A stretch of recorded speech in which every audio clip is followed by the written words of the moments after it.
사도행전 1장 1절에서 8절입니다. 일어서서 한 절씩 교독하겠습니다. 오 데오빌로여, 예수님께서 행하시고 가르치시기 시작하신 모든 일에 관하여 내가 작성한 이전 보고서는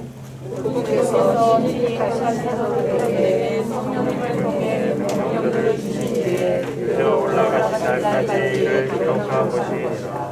그분께서 순환을 받으신 뒤에 또한 자신이 살아계심을 절대 확실한 많은 증거들로 그들에게 보여주시고 40일 동안 그들에게 보이시며 하나님의 왕국에 관한 것들을 말씀하시고 그들과 함께 모이사 그들이 예루살렘을 떠나지 말고 아버지의 약속하신 것을 기다리라고 그들에게 명령하셨느니라. 그분께서 이르시되 그 약속하신 것에 대하여서는 너희가 내게서 들었나니 참으로 요한은 물로 침례를 주었으되 너희는 이제부터 많은 날이 지나지 아니하여 성령님으로 침례를 받으리라 하시느니라. 그러므로 그들이 함께 왔을 때 그분께 여쭈어 이르되 주여 주께서 이때 그 왕국을 이스라엘에게 다시 회복시켜 주고자 하시나이까 하네. 그분께서 그들에게 이르시되 그때나 그 시기는 아버지께서 자신의 권능 안에 두셨으니 너희가 알 바 아니요 오직 성령님께서 너희에게 임하신 뒤에 너희가 권능을 받고 하나님과 공동체와 하나님께서 그리고 땅의 맨 끝 지역까지 이르러 너희를 향하신 일이라 하시라. 아멘. 기도하고 말씀 전하겠습니다. 아버지 하나님 감사합니다. 11월달 마지막 주간을 시작하면서 첫째 날 우리를 권하신 아버지 앞에 나와 찬양하며 예배할 수 있도록 은혜를 베풀어 주시고 또 기록된 말씀 사도행전 1장 1절에서 8절 말씀을 읽고 들었습니다. 이 말씀을 통해서 우리에게 말씀하시고자 하는 것을 우리가 듣고 깨닫기를 원합니다. 그러나 우리는 미련하고 또 무지해서 하나님의 말씀을 들어도 깨닫지 못할 때가 너무나도 많습니다. 간절히 원하옵기는 주님께서 약속하신 진리형께서 우리 사랑하는 모든 지체들에게 함께해 주셔서 말씀이 무엇을 말씀하시는지 올바로 깨닫게 하시고 그리고 그래서 우리가 확실한 믿음 가운데 살아갈 수 있도록 도와주시고 영광을 받으시옵소서. 여러 가지 사정이 있어서 참여하지 못하는 지체들 지켜주시고 건강한 모습으로 다음 주에 만나서 함께 주님을 찬양하고 예배하는 삶 살아가도록 이끌어 주시고 영광을 받으시옵소서. 오늘도 부족하고 연약한 저를 이곳에 세워서 하나님의 말씀을 전하게 하신 아버지께 감사를 드립니다.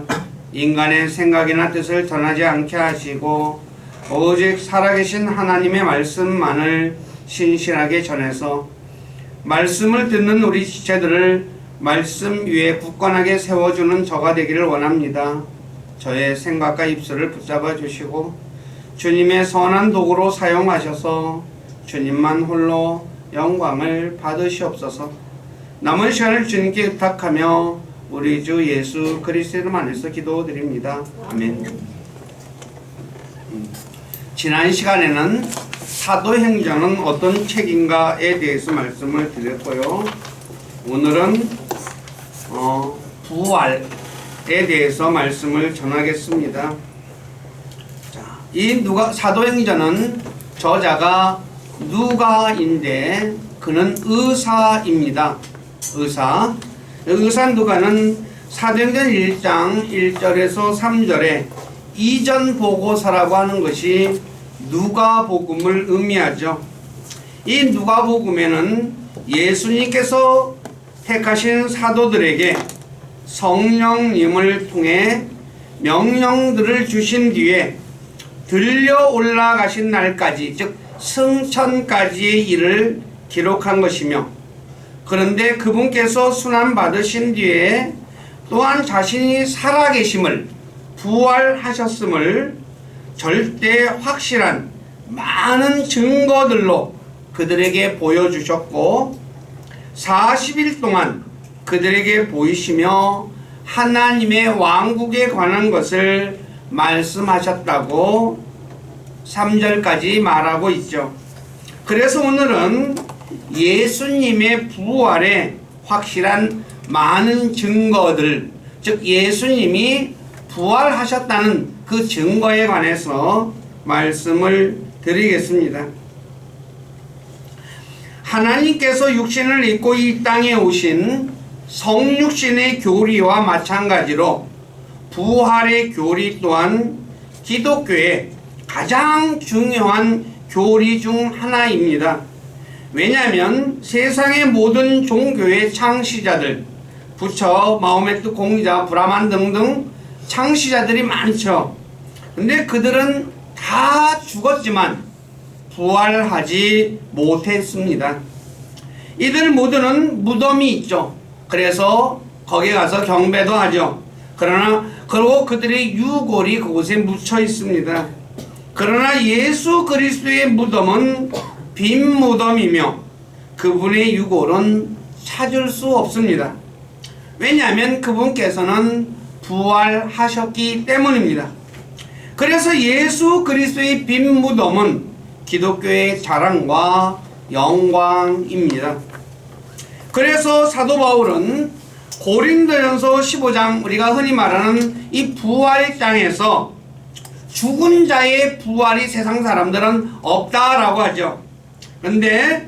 그래서 죽은 자의 부활이 없는데 예수님께서 부활했다고 주장한다면 사도들이 그렇게 부활했다고 증거했으니까 그들은 거짓 증인이며 거짓을 전파하기에 사도들이 전파하는 것도 다 헛것이며 우리가 예수 그리스도 믿어야 된다 이런 것도 다 헛것이며 그리고 그리스도의 부활이 거짓이기 때문에 예수 그리스도께서도 부활하지 못했고 부활이 없으니까 마찬가지 예수님이 부활했다고 우리가 얘기하니까 그것도 거짓말이라는 거죠. 부활을 믿는 그리스도인들, 저와 여러분들은 여전히 죄 가운데 있고 그래서 어떻게 돼요? 멸망하는 거죠.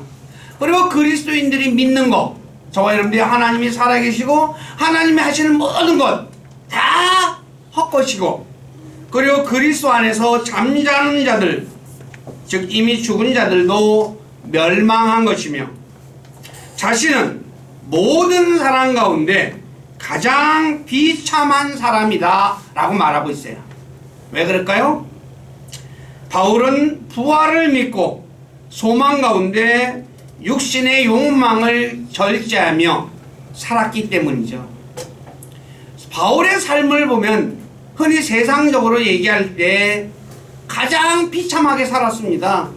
가난하고 헐벗고 정신없이 떠돌아다니는 것처럼 떠돌아다니면서 복음을 전했거든요. 그런데 이 바울이 그렇게 살아는 것이니까 어떻게 해요? 세상 사람들의 내가 가장 비참한 거다. 이 내용이 고린도전서 15장 12에서 19절에 있습니다. 다 같이 한번 이건 꼭 읽어야 되기 때문에 다 같이 한번 읽겠습니다. 시작.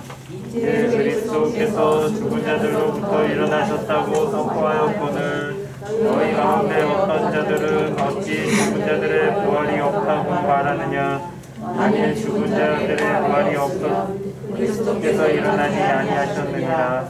또 그리스도께서 일어나지 아니하셨으면 우리의 선포하는 것이 헛것이요 너희의 믿음도 헛것이며 참으로 우리가 하나님께 대한 거짓 증인으로 드러나리니 이는 우리가 그분께서 그리스도를 일으키셨다고 하나님에 대해 증언하였기 때문이라. 만일 죽은 자들이 일어나지 아니하면 그분께서 그리스도를 일으키지 아니하셨느니라. 만일 죽은 자들이 일어나지 아니하면 그리스도께서 일으키지 아니하셨느니라. 또 그리스도께서 일으켜지지 아니하셨으면 너희의 믿음이 헛되고 너희가 여전히 너희 죄들 가운데 있으며 따라서 그리스도 안에서 잠든 자들도 멸망하였느니라. 만일 우리가 이 세상 삶을 사는 동안에만 그리스도 안에서 소망을 갖는다면 모든 사람들 중에 우리가 가장 비참한 자니라. 그래서 사도행전에 보면 베드로와 서신서에서 바울의 복음 전파에 있어서 시종일관 강조한 것이 부활이었습니다. 성경 구절을 보시면 나중에 나와 있습니다. 사도행전 2장 32절에 보니까 이 예수님을 하나님께서 일으키셨으며 부활시키셨으며 우리는 다 그 일의 증인이로다 라고 말하는 거죠. 특히 바울은 예수 그리스도의 부활을 복음의 본질적인 부분으로 삼았습니다. 고린도전서 15장 1, 5절에 보면 이렇게 말합니다.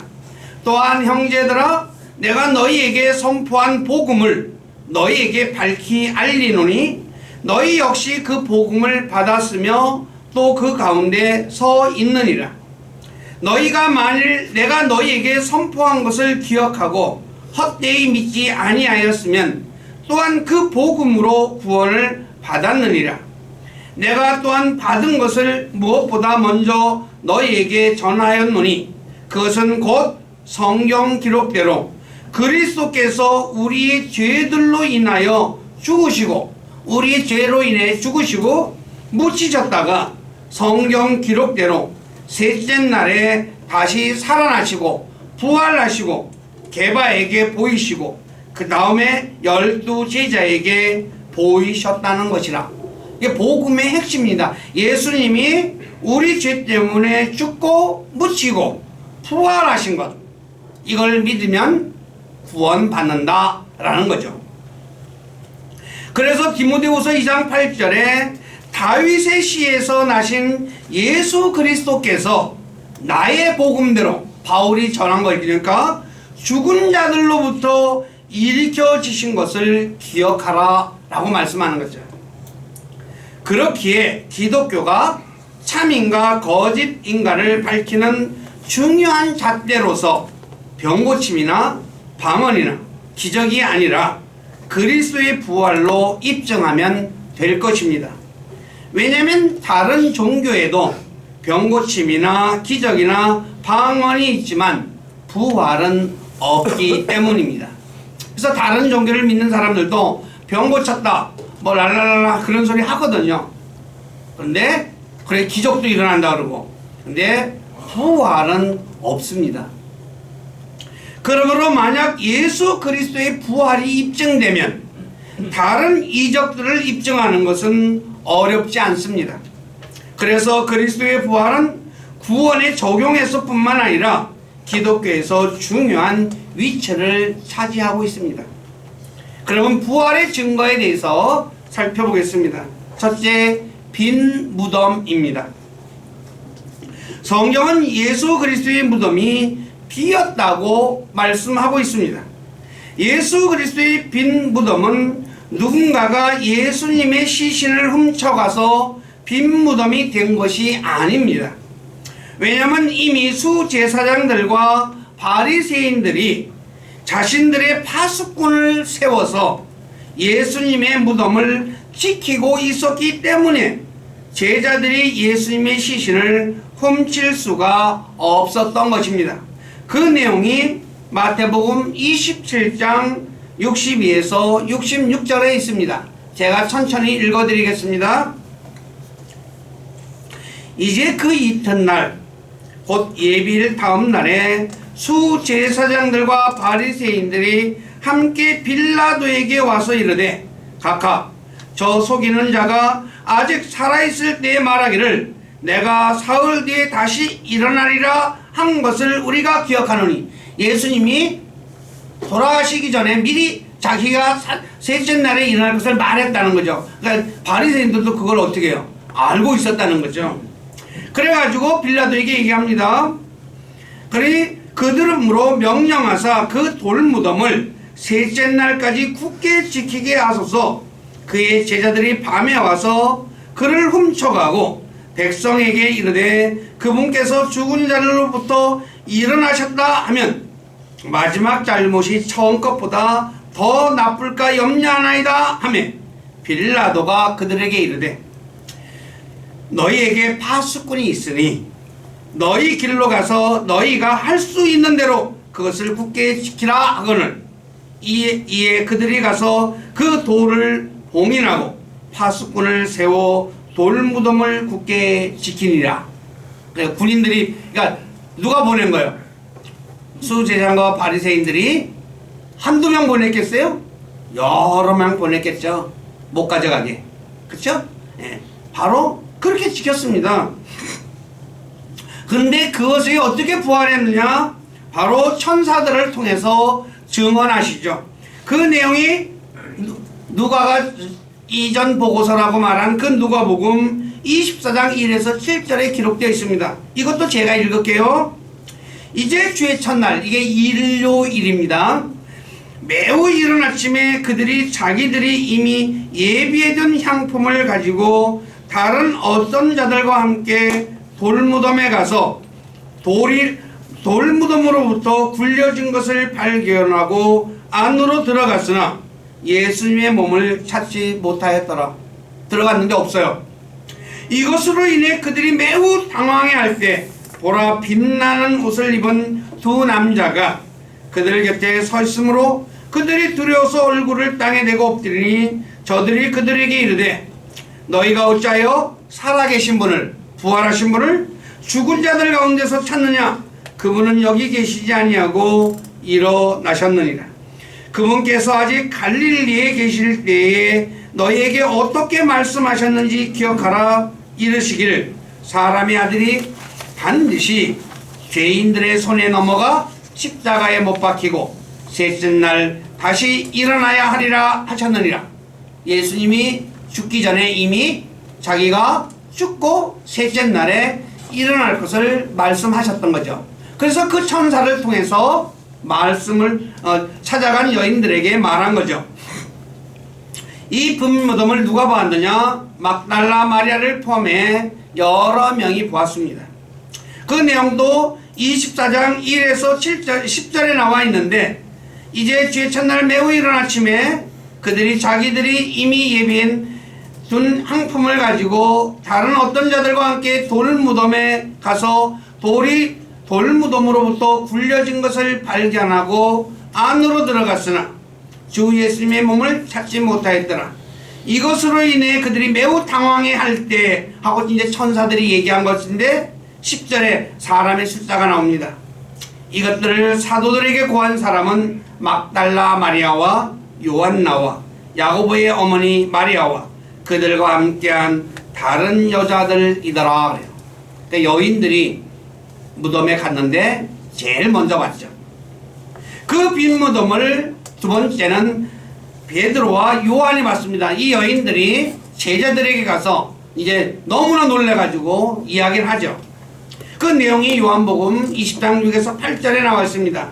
그 뒤에 시몬 베드로가 그를 따라와서 돌무덤에 들어가 보니 자, 아마포가 놓여있고 시신을 싼 아마포가 놓여있고 또 그분의 머리 주변에 있던 수건은 아마포와 함께 놓이지 않고 함께 개인 채 한 곳에 따로 놓여있더라.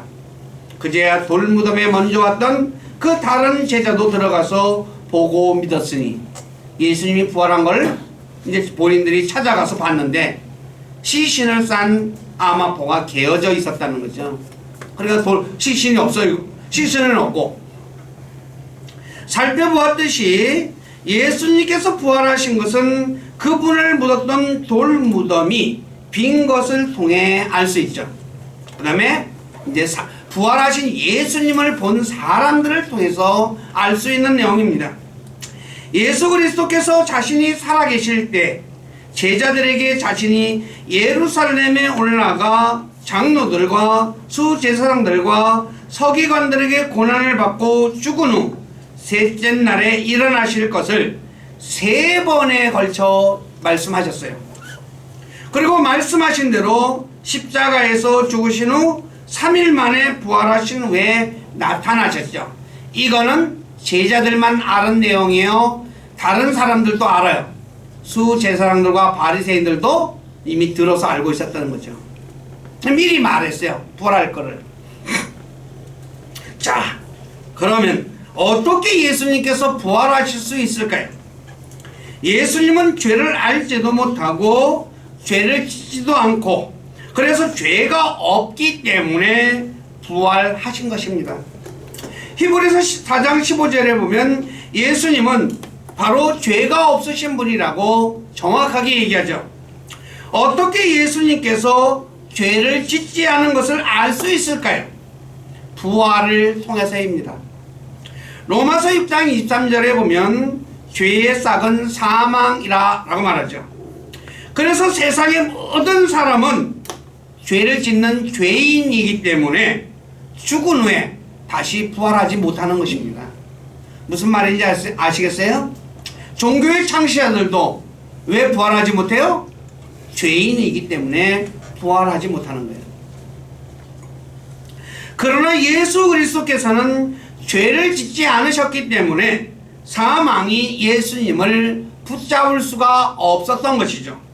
그래서 사도행전 2장 23, 24절에서 사악한 자들이 예수님을 십자가에 못 박아 죽였으나 하나님께서 예수님을 사망의 고통에서 풀어 일으켰었으니 이는 사망이, 그러니까 죽음, 죄인을 붙잡는 건 사망이거든요.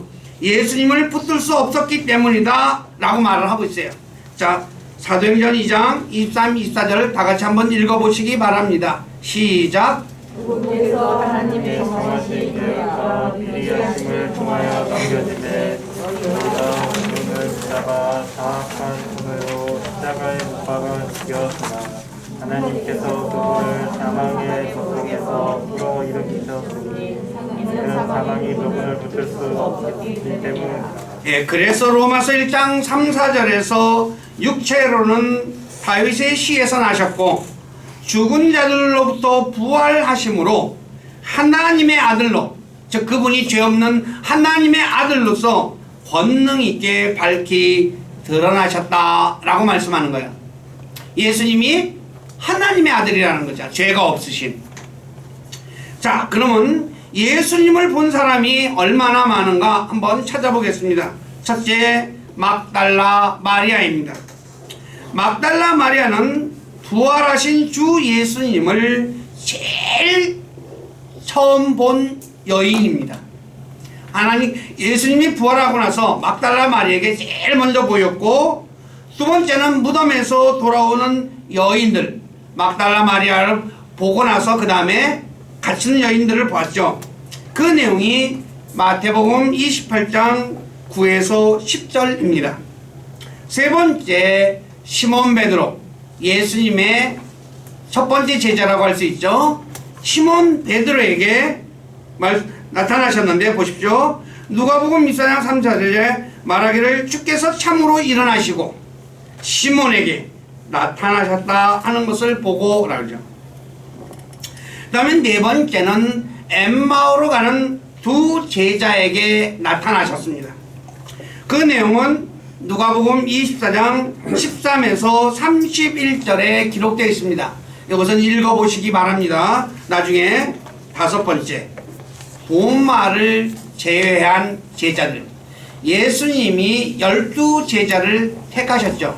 그런데 가룟 유다는 죽었죠. 예수님을 판 것 때문에 죄책감에 사로잡혀서 자살해서 죽었어요. 그래서 11명의 제자가 있는데 그 11명 제자 중에서 도마를 뗀 10명의 제자들에게 모여있을 때 나타나신 내용이 요한복음 20장 19에서 24절입니다. 그래서 그건 읽어보시면 되고요. 여섯 번째, 이번에는 도마가 포함된 제자들입니다. 요거는 제가 읽어드릴게요.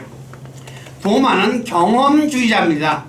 오늘날 또 사람들이 자기 눈으로 본 것만 믿는 사람들이 있죠. 왜냐하면 다른 제자들이 예수님이 부활하셨다라는 것을 보았다고 말했어요.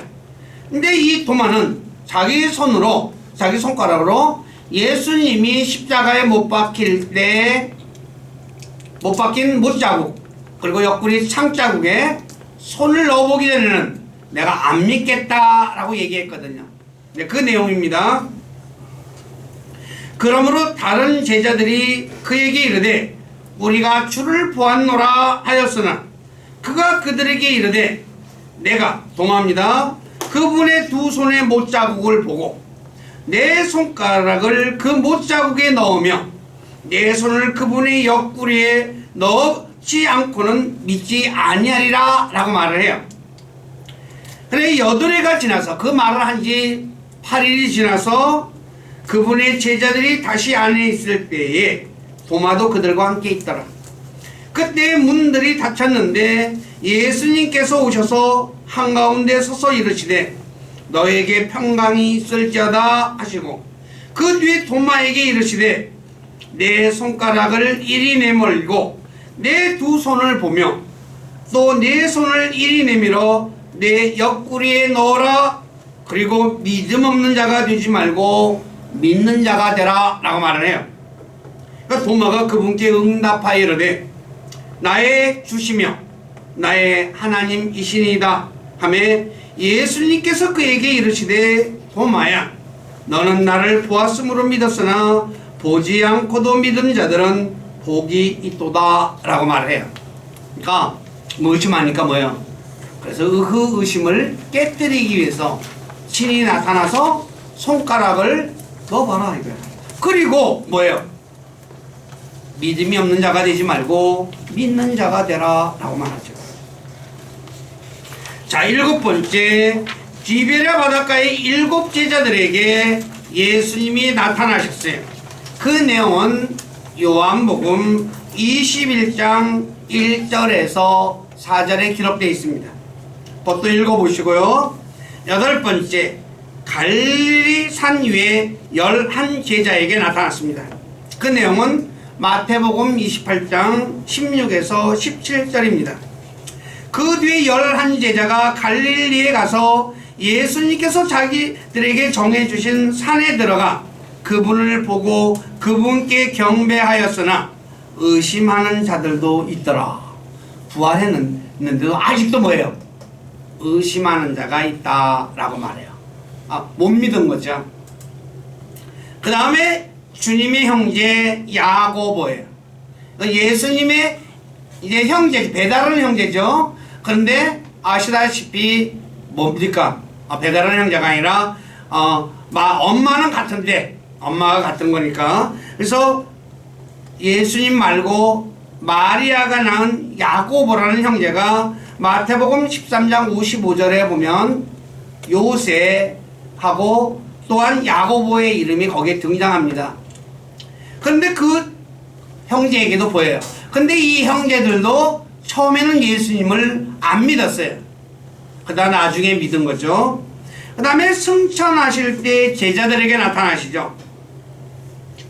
자, 이 내용은 누가복음 24장 50에서 51절에 기록되어 있는데 사도행전 1장 9절에도 기록되어 있습니다. 제가 누가복음을 읽어드리겠습니다. 그분께서 그들을 데리고 베다니까지 나가서 손을 들어 그들을 축복하시더라. 그분께서 그들을 축복하실 때에 그들을 떠나 위로 올려져서 하늘로 들어가시느니라. 승천하는 장면을 11 제자가 다 봤어요. 그 다음에 500명이 넘는 제자들에게도 나타나셨어요. 고린도서 15장 6절에 나타났어요. 그 뒤에 그분께서 500여 형제에게 한 번에 보이셨는데 500명이나 모였는데 한 번에 나타났어요. 그 중에 대다수는 지금 이때까지 남아있고 어떤 사람들은 잠들었느니라. 그러니까 살아있는 사람이 있었다는 거죠. 그 내용이 뭐예요? 고린도전서를 쓸 때 있었다는 거죠. 그 다음에 12번째, 다마스쿠스로 가는 바울입니다. 사도행전 9장 3에서 6절에 이 바울에 대해서 얘기합니다. 사울이 길을 가다가 다마스쿠스에 가까이 이르렀을 때에 갑자기 하늘로부터 빛이 나와 그를 둘러 비추더라. 그가 땅에 쓰러져 들음에 한 음성이 있어 그에게 이르시되 사울아 사울아 어찌하여 네가 나를 핍박하느냐 하시거늘 그가 이르되 주여 누구시니까 하니 주께서 이르시되 나는 네가 핍박하는 예수라. 가시채를 걷어차기가 네게 고생이라 하시거늘 그가 떨며 놀라 이르되 주여 내가 무엇을 하기 원하시나이까 하매 주께서 그에게 이르시되 일어나 도시로 들어가라. 그러면 네가 반드시 해야 할 일들을 듣게 되리라 하시니라. 근데 이 바울이 누구냐? 예수 믿는 사람을 무지무지하게 핍박하던 사람이에요. 자, 특히 바울은 사울입니다. 예수 그리스도를 믿는 제자들을 잡아 감옥에 가두고 죽이려고 한 사람이었습니다. 사도행전 8장 3절에도 나타나 있고 사도행전 9장 1, 2절에도 기록되어 있습니다. 제가 사도행전만 읽어드릴게요. 9장 1, 2절. 사울이 주의 제자들을 치려고 여전히 유혹과 살기를 내뿜으며 대제사장에 가서 다마스쿠스의 회당들에 가져갈 편지를 그에게 요청하니 이는 그가 이 길에 속한 사람을 만나면 남자와 여자를 막론하고 그들을 결박하여 예루살렘으로 잡아오려 함이라 그래요. 그래서 가다가 누구를 만나요? 예수님을 만난 사건이 아까 사도행전 9장 3에서 6절입니다. 이 바울은 그리스도인들을 가장 심하게 박해한 사람이었지만 그가 다마스쿠스로 가던 중 부활하신 주 예수 그리스도를 만나 회심함으로 기독교 역사상 가장 위대한 그리스도인인 바울이 되어 부활하신 주 예수 그리스도를 전파한 사람입니다. 살펴보았듯이 부활한 주 예수님의 모습은 수많은 사람이 목도한 것입니다.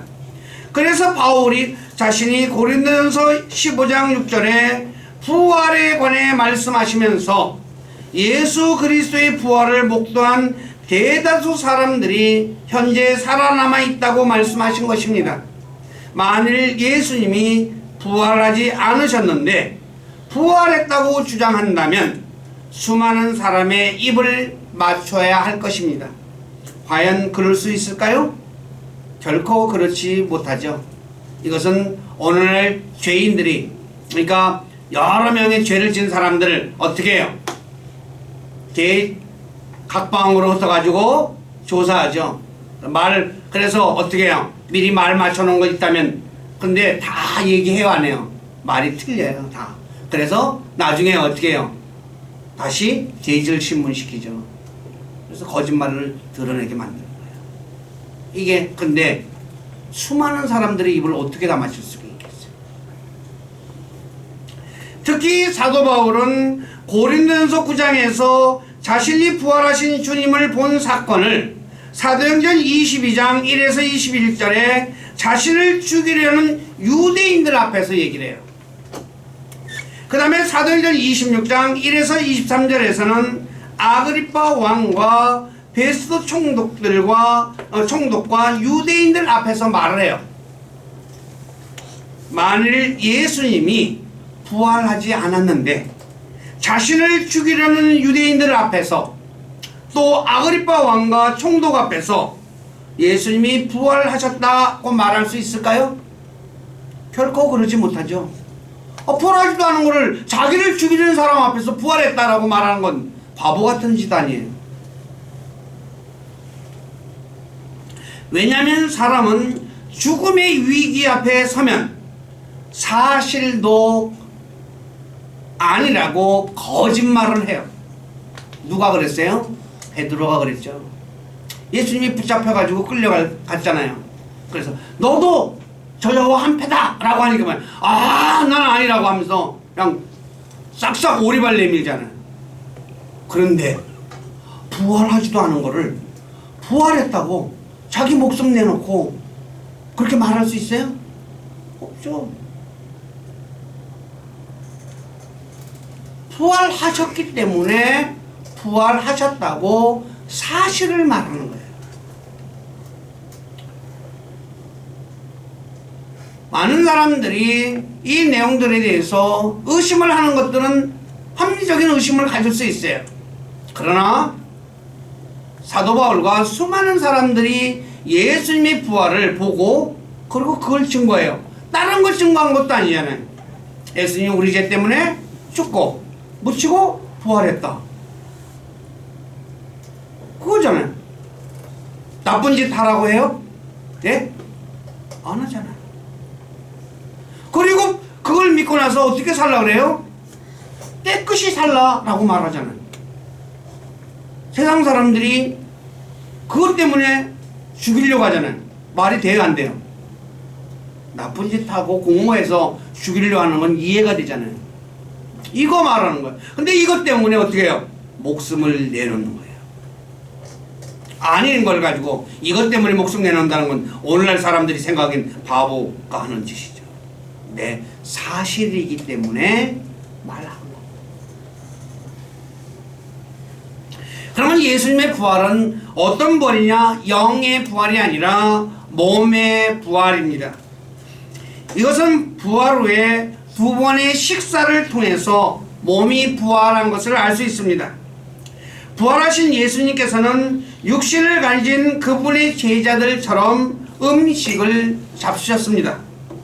이것은 그분의 부활이 영으로 부활한 것이 아님을 말씀해 주는 거죠. 왜냐하면 영은 음식을 먹을 수 없기 때문이죠. 그래서 예수님께서 누가복음 24장 39절에 이렇게 말하죠. 내 손과 내 발을 보라. 구멍 뚫린 손과 발을 보라 라고 하며 나를 만지고 또 보아라. 영은 살과 뼈가 없으되 너희가 보는 바와 같이 나는 있느니라 하시니라. 그분께서 이렇게 말씀하시고 그들에게 자기 손과 발을 보이시니라. 구멍난 손과 발을 보여주셔요. 그리고 누가복음 요한복음에는 뭘 잡수셨는지 기록하고 있어요. 부활 후에 3번의 만져보면 있어요. 또 여기서는 안 만져봤는 것 같아요. 근데 누가복음에 부활하신 예수님께서 영이 부활한 것이 아님을 보여주는데 앞에서 영은 살과 뼈가 없어 만질 수가 없죠. 그래서 요한복음에 20장 27절에 뭐랍니까? 도마에게 내 손가락을 이리 내밀고 내 두 손을 보며 또 내 손을 이리 내밀어 내 옆구리에 넣어라. 그리고 믿음 없는 자가 되지 말고 믿는 자가 되라 라고 말을 해요. 그러면서 마태복음 28장 9절에 그들이 그분의 제자들에게 말하러 갈 때 보라 예수님께서 그들을 만나 이르시되 다 잘 있느라 하시느니라. 그들이 나와 그분의 발을 붙잡고 그분께 경배하니. 발을 붙잡았어요. 영은 붙잡을 수 있어요, 없어요? 없죠. 발이 붙잡혔다는 거예요. 그래서 그분은 몸이 부활하신 분이에요. 네 번째, 부활하신 후 40일 동안이나 땅에 계셨어요. 예수님께서는 부활하신 후 하루 이틀이 아니라 40일 동안 땅에 계시면서 수많은 사람들에게 자신을 보이신 후 승천하셨어요. 그래서 사도행전 1장 3절에 예수님께서 부활하신 후 많은 확실한 증거들을 보이셨다라고 말씀해요. 근데 우리말로는 확실한이라는 단어가 imperable이라는 단어를 써요. 무호한 예, 무호. 오류가 없다는 거예요. 사실이라는 거죠.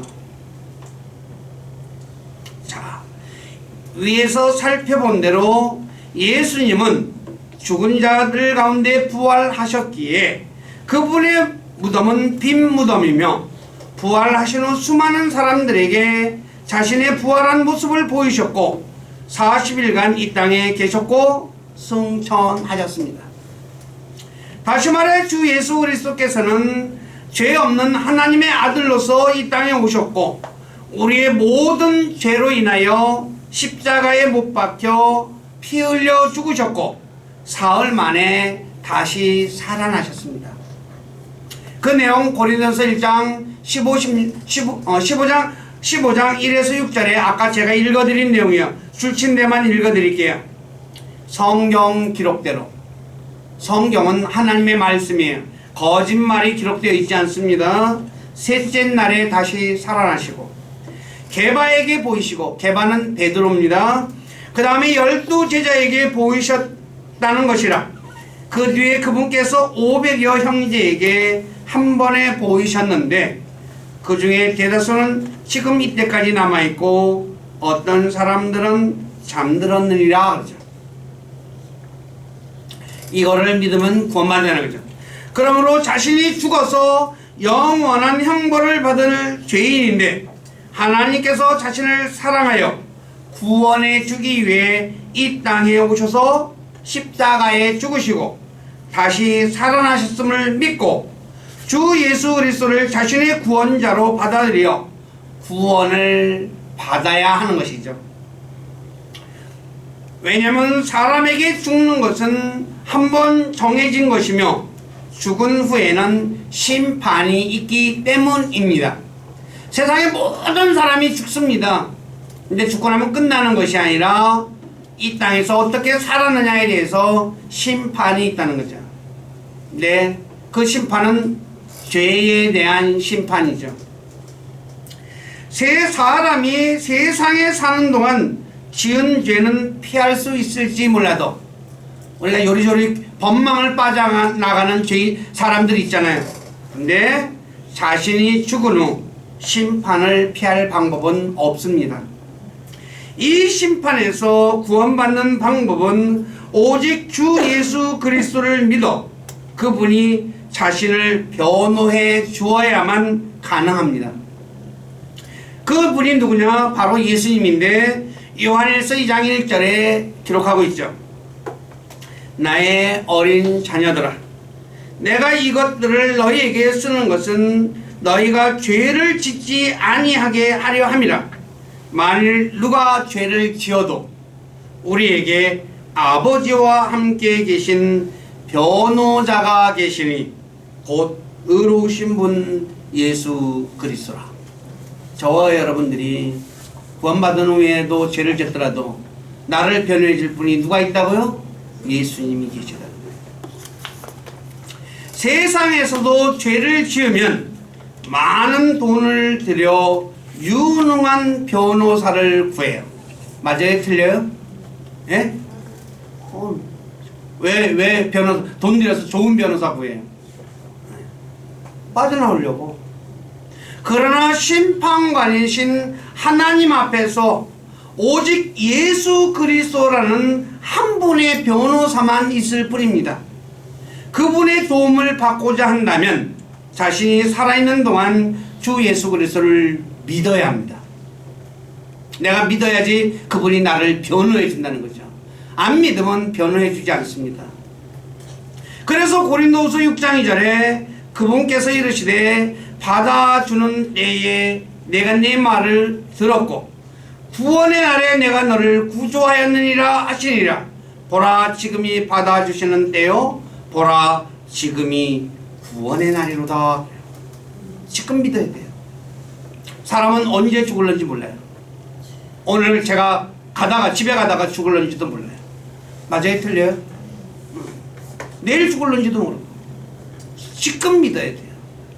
내일은 사람에게 보장되어 있지 않아요. 그래서 사도행전 16장 30에서 31절에 빌립보 간수가 사도 바울과 실라에게 내가 무엇을 해야만 구원을 받을 수 있습니까? 라고 묻자 바울과 실라가 주 예수 그리스도를 믿어라. 그래야만 내가 구원받고 내 집이 받으리라 라고 말한 거죠. 자, 사도행전 16장 30에서 31절 다 같이 한번 읽어보시기 바랍니다. 시작. 그를 데리고 나와 이르되 선생님이여 내가 무엇을 하여야 구원을 받으리까 하거늘 그들이 이르되 주 예수 그리스도를 믿으라. 그리하면 내가 구원을 받고 내 집이 받으리라 하네. 내가 무엇을 해야만, 여기서 우리말로는 이 머스트, 영어의 머스트가 빠져 있는데 내가 반드시 무엇을 해야 돼? 구원받으려고 하면 반드시 내가 해야 할 일이 무엇입니까? 라고 물어보잖아요. 근데 뭐라 그래요? 주 예수 그리스도를 믿어라. 그 말은 무엇입니까? 그분이 내 죄 때문에 죽고 묻히고 부활하셨다는 거. 그거 믿으라는 거. 자, 말씀 정리합니다. 예수님께서 죄인을 구원하기 위해 이 땅에 오셨고 육신을 입고 이 땅에 계시는 동안 자신이 고난받고 죽으신 후 셋째 날에 다시 살아나실 것을 3번에 걸쳐 말씀하셨고 그 말씀 그대로 다시 살아나셨습니다. 그리고 40일 동안 이 땅에 계시면서 수많은 사람들에게 자신이 살아났음을 보이셨습니다. 그분께서 다시 살아나신 것은 그분께서 죄를 짓지 않는 하나님의 아들이시기 때문입니다. 그러므로 우리 모두는 주 예수 그리스도께서 죄인인 자신을 구원하기 위해 이 땅에 오셨고 십자가에 못 박혀 죽으시고 셋째 날에 부활하신 것을 믿고 주변 사람들에게도 주 예수 그리스도의 부활에 대해 증거하는 사람이 되어야 할 것입니다. 기도하겠습니다. 아버지 하나님, 오늘 부족한 자가 우리 주님 예수 그리스도께서 이 땅에 죄인을 구원하기 위해 오셨고 그 죄 때문에 우리의 죄 때문에 십자가에 대신 죽으시고 죄가 없으셨기 때문에 다시 부활하셨다는 것에 대해서 말씀을 전했습니다. 예수님의 부활이 없다면 우리의 믿음도 헛것이고 그리고 우리는 여전히 죄 가운데 있고 그리고 우리가 전파하는 모든 것도 다 거짓말이라고 성경은 말씀하고 있습니다. 그러나 예수님이 부활한 것은 사실이기 때문에 우리는 그분의 부활을 믿고 그리고 우리가 구원받았다는 것도 믿습니다. 그러나 제가 어찌 예수님의 부활에 관한 모든 진리를 다 증거할 수 있겠습니까? 주님께서 약속하신 진리형께서 우리 사랑하는 지체들에게 함께해 주셔서 예수님이 부활하셨다는 그 진리를, 사실을 좀 더 가르쳐 주시고 깨닫게 해주시고 그래서 예수님의 부활을 굳건하게 믿고 주변 사람들에게도 예수님의 대속과 부활을 전파하는 우리 교회 모두가 되도록 이끌어 주시고 그런 삶 살아가도록 도와주시고 영광을 받으시옵소서. 저희들의 삶을 주님께 탁하며 우리 주 예수 그리스도의 이름 안에서 기도드립니다.